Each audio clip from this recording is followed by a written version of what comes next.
berikutnya, Pak Ustadz, saya mau bertanya bagaimana cara mendidik anak-anak yang sudah sangat suka dengan handphone. Terima kasih. Ambil handphonenya, susah amat. Nggak bisa, saya ajari cara ngambil handphone. Sini, mana anaknya?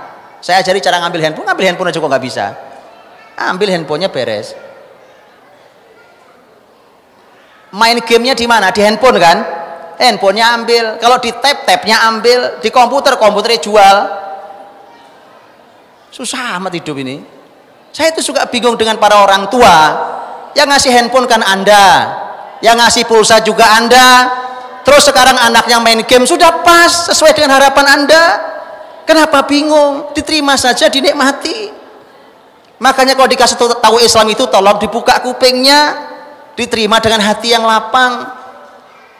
Kalau dikasih tahu ngeyel, Bu, susah. Saya sering bilang, ini handphone, ini harta. Betul kan? Ada harganya ini kan? Kadang-kadang mahal. Ini harta dikasih ke anak. Allah berfirman, "Wala tu'tus sufaha amwalakumul lati ja'alallahu lakum qiyama." Jangan kalian berikan. Loh, Quran bicara, Bu. Jangan kalian berikan hartanya, harta bukan? Mahal loh, Bu. Jangan kalian berikan harta kalian ini kepada mereka yang belum sempurna akalnya. Bocah anak-anak itu belum sempurna akalnya, Pak. Oh, sekarang sudah lulus kuliah aja masih kayak bocah. Ya kan? Kematangan jiwanya enggak ada, kemandirian tidak ada, kan? Apalagi anak-anak. Dan Quran berikutnya mengatakan, kapan harta diberikan? Ada aturannya, enggak sembarang asal orang kasih. Ini kan supaya saya bisa komunikasi, heleh, enggak usah pakai handphone juga enggak apa-apa. Saya sering bilang, Bu, dulu saya sekolah, dilepas sama orang tua saya, Bu. Saya pulang pergi setiap hari, pulang pergi sekolah SMP naik sepeda 30 kilo. Dilepas, nggak ada alat komunikasi, nggak ada. Pulang alhamdulillah, nggak pulang ya kita cari di mana nggak tahu. Itu loh, biasa aja tuh. Jadi orang-orang kokoh, itu loh. Ini apa di wah, saya harus tahu Pak di mana anak saya. Pasanginnya aja chip, Bu, sekalian, ya kan? Kasih GPS tanam di badan anak biar Anda tahu di mana anak Anda sekalian. Ini apa sih Anda ini? Ini pola mendidik anak apa yang begini ini? Makanya benar rusak anak bangsa ini karena orang tua melanggar banyak ayat. Tadi ayat An-Nisa ayat 5, ayat An-Nisa ayat 6 mengatakan kapan? Wa betalul yatama hatta idza balagun nikah fa in anastum minhum rusda fadfa'u ilaihim amwalahum. Ukurannya balik dan ukurannya rusda. Rusda ada ilmu sendiri. Rusda itu ukurannya apa segala macam. Semua urusannya tentang harta. Baru harta boleh dikasih. Nggak asal ngasih gitu, Bu. Oh, ngasih juga nggak jujur kok. Saya bilang ayo jujur-jujuran. Ini orang ngasih handphone. Kenapa ngasih handphone? Iya Pak, supaya bisa komunikasi. Komunikasi itu apa artinya? Nelpon, SMS, apa lagi? Yang lain? WhatsApp atau apa yang lain? Oke. Yang bisa begitu handphone harga berapa? Yang handphone harga berapa yang sudah bisa dipakai untuk nelpon atau SMS harga berapa? Hah? Berapa, Bu? 200.000 sudah bisa. Kasih 200.000. Apa mau anak Anda? Berarti memang Anda tidak jujur, bukan untuk komunikasi berarti. Wah, harus smartphone supaya bisa main game, kalau perlu game online. Ya rusak kok Anda yang ngasih kok. Ya wajar lah. Sudah diterima saja. Diterima, dinikmati anak rusak itu. Ya sudah terima, dinikmati. Ya selamat, Bu. Iya. Kenapa saya katakan ini? Tobat dulu orang tuanya. Jangan anaknya diubek-ubek terus. Anak ini rusak gara-gara Anda. Anda tobat dulu suami istri. Jadi orang soleh dulu orang tuanya. Tobat dulu, ya Allah, tobat. Sujud nangis di hadapan Allah. Salah saya didik nih, ya Allah. Gitu dulu. Bukan anak ini gimana caranya supaya anak. Anda dulu yang menjadi, karena sumber masalahnya di Anda. Tobat dulu pada Allah. Ya ayyuhalladzina amanu tubu ilallahi taubatan nasuha.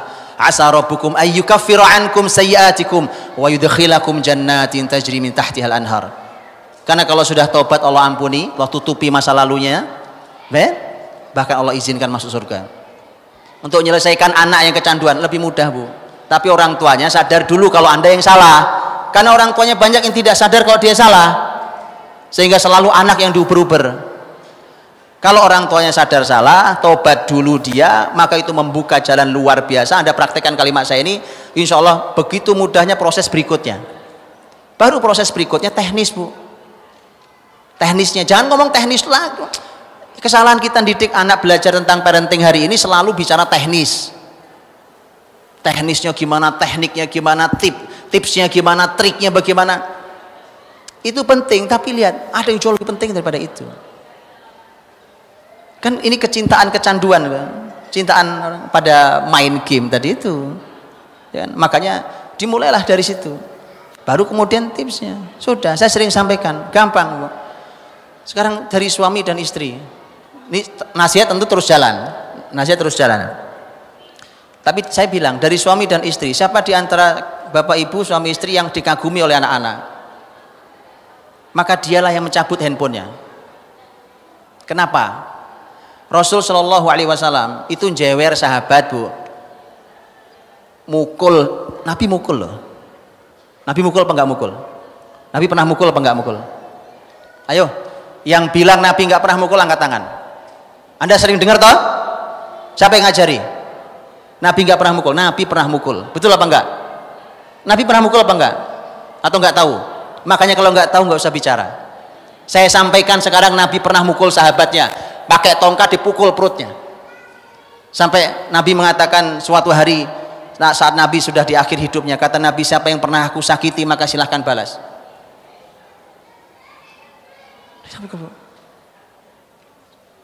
Jadi mohon diilmui ya, jangan asal ngomong saja. Karena ngeri saya bicara tentang parenting, Nabi nggak pernah mukul. Siapa yang bilang? Siapa yang bilang? Ya. Atau mau saya sampaikan lagi yang lain? Makanya sahabat itu, saya Rasulullah, saya yang pernah kau sakiti, kau pernah pukul perutku. Kata Nabi, pukul perutku sekarang. Kata sahabat itu, dulu kau pukul aku, perutku tidak ada bajunya, kau buka bajumu, buka bajunya. Kata Nabi, buka baju, pukul. Sahabat itu datang memeluk Nabi, mencium perut Nabi Shallallahu Alaihi Wasallam. Kata Nabi, kenapa kau lakukan itu? Sahabat menjawab, karena aku mendengar bahwa kulit yang pernah bersentuhan dengan kulitmu tak akan pernah disentuh api neraka. Sahabat yang dicewer, sahabat yang dipukul, tidak ada yang benci Rasul Sallallahu Alaihi Wasallam. Kenapa? Karena mereka mencintai dan mengagumi Rasul. Maka tadi saya bilang, kalau ada bapak dan ibu, mana yang dikagumi, mana yang dicintai, dia yang nyabut handphonenya. Resep Nabi ya. Kalau memang kalau nggak ada solusi, oh nggak bisa, belum bisa, cabut handphonenya, cabut fasilitasnya. Oh Pak, dia main di luar sana sama teman-temannya, begini Bu. Begini, ada orang aneh juga cara ngajari cara berkeluarga nih. Saya dengar, lihat ya, sampai pada yang bilang gini, kan gini Pak, daripada anak-anak di luar, mendingan di rumah kita bisa awasi. Betul begitu? Itu teorinya siapa itu? Itu orang bikin teori kok yang nggak takut sama Allah. Subhanallah. Sekarang gini Bu, sekarang gini ya. Toh Anda mengeluh toh tentang handphone dan tentang game, betul kan? Toh Anda mengeluh. Kalau kebaikan kenapa ngeluh? Baik apa nggak baik? Baik apa nggak baik? Ya, kalau baik selesai. Dari tadi saya ngomong apa yang saya ngomong tadi? Baik atau nggak baik handphone? Game? Oh baik.